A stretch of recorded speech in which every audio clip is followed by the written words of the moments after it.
Un entrepreneur, une solution, c'est un podcast très court que Croissance Plus met à votre disposition pour vous aider à traverser cette crise. Financement, télétravail, relations avec les fournisseurs, formation à distance, mesures de chômage partiel, protection des salariés et bien d'autres sujets, nos entrepreneurs ont accepté de vous partager leurs expériences et bonnes pratiques. Aujourd'hui, nous écoutons Henri qui va nous parler de la mise en place du télétravail au sein de son entreprise et les bonnes pratiques à y associer. Nous vivons une période de crise. Une crise sanitaire, c'est évident. Une crise économique, c'est maintenant certain. Et une crise organisationnelle, sans doute pour beaucoup d'entreprises, puisqu'il a fallu du jour au lendemain mettre tout le monde au télétravail. Alors chez Xelia, nous sommes 120 collaborateurs et le télétravail fait partie de nos usages depuis l'origine. Nous accompagnons nos clients dans la digitalisation de leur activité et nous tâchons de nous appliquer à nous-mêmes nos bonnes recommandations. Nous avons déployé Teams il y a maintenant 2 ans.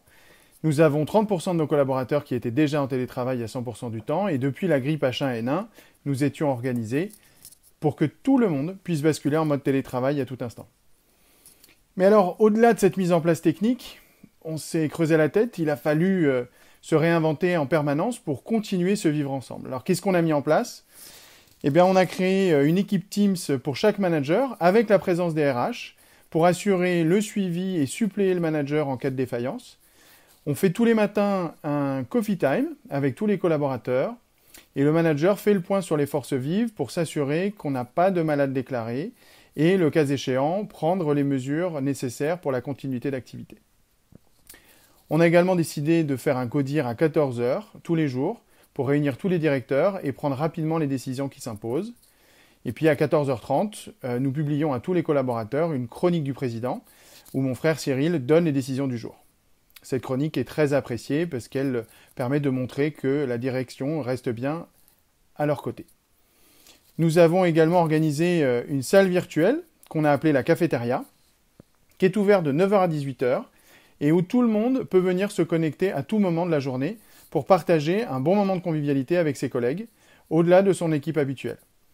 C'est très sympa, on y organise régulièrement des rencontres sur des thèmes, et peut-être prochainement des cours de sport avec Véronique et Davina. Nous avons également prévu de porter notre traditionnel pot mensuel dans une ambiance virtuelle, mais tout aussi conviviale, qu'on fera au travers de Teams. Alors dans toute cette mise en place, nous insistons vraiment sur un point, l'usage de la vidéo. Il est très important que nous puissions continuer à nous voir, à partager nos rires, nos émotions, nos craintes, mais il n'y a aucun doute. Cela passera par le regard. Nous sommes convaincus que si le business ralentit, nous allons probablement nous recentrer sur nous-mêmes et appliquer notre principe fondateur, qui est que Xelia est son premier client. Nous allons travailler pour nous améliorer, nous allons tâcher de faire tout ce que nous n'avons jamais eu le temps de faire, et nous recommandons à nos collaborateurs de faire 30 minutes par jour de formation via la plateforme LinkedIn Learning pour progresser. Nous sommes également en train de lancer des appels à projets en interne pour mobiliser des équipes transverses qui pourront nous améliorer collectivement.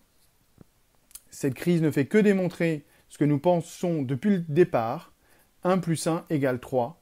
Ensemble, nous sommes plus forts.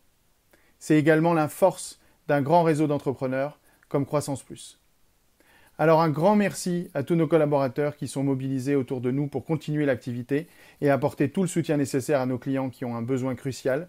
Et un grand merci à tous ces entrepreneurs qui se fédèrent et qui partagent leur expérience au travers de Croissance Plus. Bon courage à tous.